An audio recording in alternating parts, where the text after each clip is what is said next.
Welcome to other video. और आज की वीडियो ब्लॉग या फिर यूं कहें कि मिनी ब्लॉग, जहां हम जानेंगे कि क्या क्या हुआ उस दौरान, जिस दौरान मैं गायब था और क्या क्या झेला है मैंने उस समय। तो बेसिकली पहले हमारा सफ़र शुरू होता है दिल्ली से, और फिर दिल्ली से हम पहुंचते हैं गोरखपुर, गोरखपुर से कोलकाता, कोलकाता से दोबारा गोरखपुर और फिर दिल्ली। हाँ, ये सफ़र था जहाँ बहुत सारा सफ़र भी गया, अंग्रेज़ी वाला सफ़र। अब फिलहाल ज़्यादा क्लिप तो मेरे पास है नहीं, ना ही ज़्यादा डिटेल ब्लॉग है, पर फिर भी एक्सप्लेन करने की कोशिश करता हूँ मैं आपको इस जर्नी को। तो सफ़र शुरू होता दिल्ली से, जो एक मिशन था, जिस मिशन में मुझे नानी को गांव छोड़ के आना था। पर उससे पहले मैं जाना था गोरखपुर और फिर वहां से जाना था कोलकाता, जहाँ नानी को छोड़ के आना था। और हमारी ट्रेन थी पुरानी दिल्ली से। जहाँ तक पहुंचना अपने आप में काफ़ी ज़्यादा पजल है, तो हमने मेट्रो का सहारा लिया इसके लिए और सफ़र शुरू किया अपना बैग और नानी का बैग उठाकर, जहाँ हमने पकड़ी मेट्रो। और फिर मेट्रो पकड़ के हम पहुंचे पुरानी दिल्ली के रेलवे स्टेशन। यहाँ मेट्रो से पहुंचना काफ़ी कन्वीनियंट है, जहाँ आपको चांदनी चौक उतरना पड़ेगा और वहाँ से गेट नंबर 3 से बाहर निकलना पड़ेगा। तो ये सफ़र काफ़ी अनसर्टेन था और टिकट हमें नहीं मिल पाई, जिसकी वजह से मुझे नानी की टिकट करवानी पड़ी वृत्त कोटे पे और खुद बैठना पड़ा उनके साथ अपनी वेटिंग टिकट कटवा कर। तो ये सफ़र 11 अप्रैल को शुरू हुआ था और हम पहुंच गए थे 12 तारीख को गोरखपुर। और मेरा प्लान था वहाँ से 15 को निकलकर 16 को नानी को छोड़कर एक दिन वहाँ रुक कर 18 को ट्रेन पकड़कर 19 तक दिल्ली आने का। लेकिन गोरखपुर से दिल्ली की टिकट पहले से ही हो रखी थी, जिसके लिए हमें रुकना पड़ा 20 तारीख तक और काफ़ी सारा समय वहाँ वेस्ट हो गया, जो काफ़ी फ्रस्ट्रेटिंग था, क्योंकि वहाँ मैं कोई वीडियो बना नहीं पाया और आप तक ला नहीं पाया, और साथ में काफ़ी सारे प्लान जो मैंने बनाए थे चैनल को लेकर वो भी पूरे नहीं हो पाए। और अब वापस दिल्ली आकर मैं काफ़ी आलसी हो चुका हूँ पहले से, मतलब चैनल को लेकर एक जोश जो पहले बीच में जागा था वो थोड़ा कम हो गया है। तो 20 को हम निकले गोरखपुर से और हम पहुंचे रेलवे स्टेशन में 2 घंटे पहले। पर अच्छी बात यह थी कि ट्रेन वहाँ खड़ी थी और हमें अपनी बोगी मिल गई और हमारी बोगी वाला दरवाज़ा भी खुला हुआ था, तो एसी में बैठकर काफ़ी हद तक हमने चिल किया। और फिर ट्रेन वहाँ से निकली 2 मिनट पहले, मतलब जो समय पर रेलवे स्टेशन पहुँचेंगे वो भी लेट थे।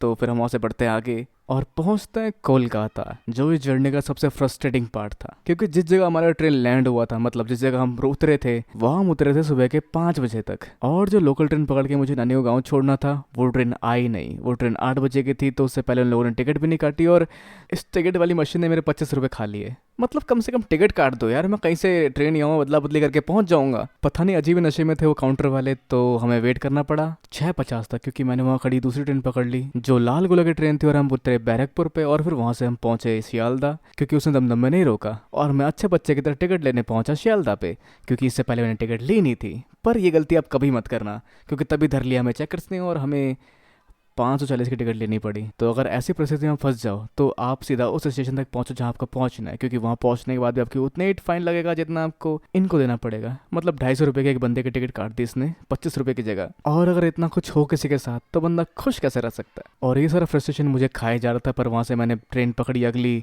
नानी को गाँव छोड़ने वाली, और उस सब बीच में काफ़ी फ्रस्ट्रेटेड भी था, क्योंकि इतने लग चुके थे और नफरत से हो गए थे कोलकाता से। क्योंकि अगर वो काउंटर वाले हमारी टिकट काट देते तो हम कहीं से भी ट्रेन लेके पहुंच जाते, और इन मशीनों पर तो मुझे बिल्कुल भरोसा नहीं था। और किसी ने कहा था कि 25 रुपये रिफंड आ जाएंगे, और अभी तक नहीं आए। और इस सब तक हमें मंजिल तक पहुंचने में बज गए 11। तो अगर हम वहाँ 8:15 की ट्रेन का वेट कर लेते तो शायद हम सेम टाइम तक वहाँ पहुँच जाते। वैसे इसमें गलती मेरी नहीं, उन पुलिस वालों की, जो कि मैं कह रहे थे कि टिकट मिल जाएगी, टिकट ले लो। तो उनके प्रेशर में आके मैं निकला वहाँ से, वहाँ बैठने के बजाय, और मुझे लगा जल्दी पहुँच जाएंगे, पर जल्दी का काम शैतान का।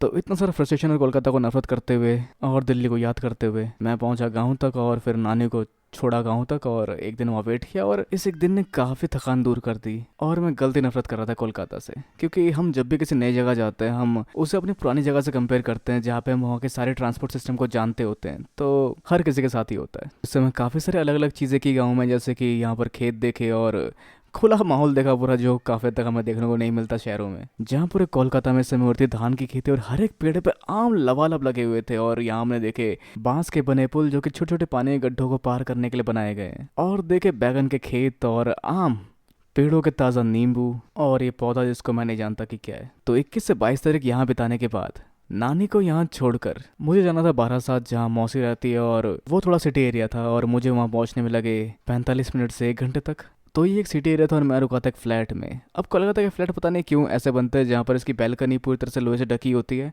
मतलब आप बाहर हाथ डाल के कहीं झाँक भी नहीं सकते, और जितना देखना है इतना ही देखना है जो आपको दिख रहा है बैल्कनी से इस जाली के आर पार। ज़्यादातर डिज़ाइन ऐसे देखे गए हैं जहाँ पे कांच वाले जो भी चीज़ें होती हैं, खिड़कियाँ होती हैं, वहाँ पे ऐसी कवर लगाए हुए हैं, जो बाकी जगह से काफ़ी अलग है और थोड़ा सा हम लोगों के लिए अजीब है, क्योंकि हमें बैल्कनी देखने का आया था। तो वैसे यहाँ काफ़ी अलग अलग तरह की चीज़ें देखने को मिली, जैसे कोलकाता की शादियाँ, तो दिल्ली की तरह यहाँ सेल्फ सर्विस आप नहीं कर सकते। यहाँ हर एक काउंटर पे कोई ना कोई खड़ा होगा कैटरिंग वाला और वो सर्व करेगा आपको। या शायद मैं किसी बड़ी शादी में पहले गया नहीं, पर जो भी हो, ये एक छोटी सी डिसेंट शादी थी जो काफ़ी सही थी और ठीक है, यहाँ इंजॉय किया। और ये मिला हमें यहाँ पर जो पता नहीं क्यों हमारे बोटल फ्लिप गेम में काफ़ी इंटरेस्टेड हुआ और हमारे साथ खेलने लगा और जीतने भी लग गया।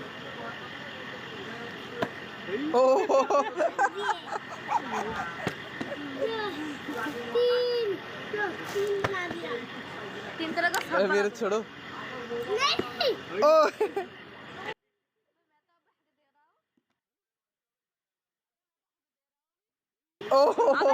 तो फाइनली समय था यहाँ से निकलने का, जो चुना मैंने 25 तारीख, क्योंकि दिल्ली से 26 की मेरी टिकट थी जो मैंने कैंसिल कर दी थी और डायरेक्ट गोरखपुर जा रहा था मैं यहाँ से, जिस बीच मुझे दिल्ली आना था बीच में ताकि मैं और वीडियो बना सकूँ, जो नहीं हो पाया। और यहीं से डायरेक्ट मैं निकला गोरखपुर के लिए। और टिकट ना मिलने की वजह से मैंने फैसला किया कि मैं जनरल बोगी में बैठ के जाऊँगा। और जनरल बोगी एक अलग ही दुनिया है जहाँ हर तरह के भंड लोग अपनी झंड कहानी सुनाते हुए आपको दिख जाएंगे और बहुत सारे सपोर्टिव लोग भी मिलेंगे, जिनके साथ मिलके मैंने ऊपर की सीट ले ली और मैं ऊपर बैठ के काफ़ी तक सो के ही आया वहाँ पर। नींद पूरी कर ली है किसी तरह से और काफ़ी तक सही है जनरल बोगी में जाना बजाय वेटिंग कटवाने की, क्योंकि अगर आपके पास सीट ना हो, कोई आपके सीट वाला बंदा साथ ना हो तो कोई बैठने नहीं देता वहाँ पर यहाँ पे आप जहाँ मर्जी बैठ सकते हो सीट बनाकर, जगह बनाकर। तो अगर आपकी रिजर्वेशन ना हो और आप अकेले हो तो आप जनरल ट्राई कर सकते हैं। तो अब क्योंकि मैंने ट्रेन पकड़ी थी हावड़ा से जो जा रही थी कालका, और गोरखपुर जाने के लिए मुझे ट्रेन चेंज करनी थी दीनदयाल स्टेशन से, तो वहाँ से एक और लोकल पकड़ी जहाँ ऊपर बहुत सारी बैठने की जगह थी। तो कोई सो रहा था, मैंने उसको डिस्टर्ब नहीं किया, पर ओवरऑल किस तरह से बैठने की जगह मिल गई और कुछ समय सोकर बिताए, कुछ समय लोगों के साथ शेयर किया और दब के बिताए, पर ओवरऑल ऊपर बैठ के और बहुत सारा समय लगाकर शाम तक किस तरह से पहुँचा मैं गोरखपुर वापस। तो यहाँ आने का मेन कारण था, हाँ, एक बच्चे का मुंडन। तो मुंडन अटेंड करके हम अगले दिन ही निकले यहाँ से दिल्ली के लिए और फिर लॉन्ग स्टोरी इन शॉर्ट हम पहुँच गए दिल्ली और बस अभी वीडियो बनाने की कोशिश कर रहे हैं और बहुत सारी जो छोटी चीज़ें उसको कंप्लीट करने की कोशिश कर रहे हैं, जहाँ बहुत सारी सीरीज़ और भी है जो पैरेलली चली है, जैसे कि डॉक्टर स्टोन और डीमन स्लेयर, जिसको भी कवर करना है। तो वैसे आप क्या सोचते हैं इस वीडियो के बारे में, मेरी जर्नी के बारे में, मेरे सफ़र के बारे में और अंग्रेजी वाले सफ़र के बारे में? तो अपने विचार में नीचे कमेंट बॉक्स में शेयर करना बिल्कुल ना भूलें। इस वीडियो को लाइक, शेयर और चैनल सब्सक्राइब करना भी बिल्कुल ना भूलें। तो अगली मिलते हैं अगली वीडियो में। Sayonara and have a nice day.